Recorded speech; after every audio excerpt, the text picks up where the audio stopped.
Hey, what's up guys? So in this video, we will see how to lock apps on the Oppo A5x. Now to do that, first of all, just open settings, then tap on security and privacy. From here, you will find the option of app lock. Just tap on it. Now just tap on got it. To enable app lock, just enable this toggle. Now just tap on settings.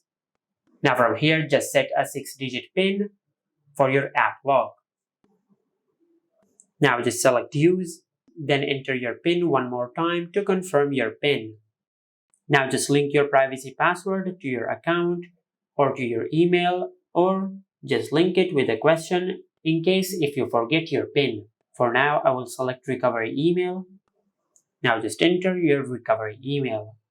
Once you enter your email, then tap on confirm.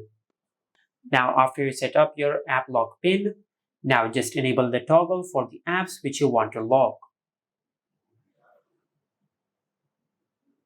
Just like that. Now once you enable the toggle for the apps which you want to lock, now if you open the selected apps, it will ask you to enter the PIN. And this is how you can lock apps on the Oppo A5x. Make sure to like, comment and subscribe. Thank you for watching.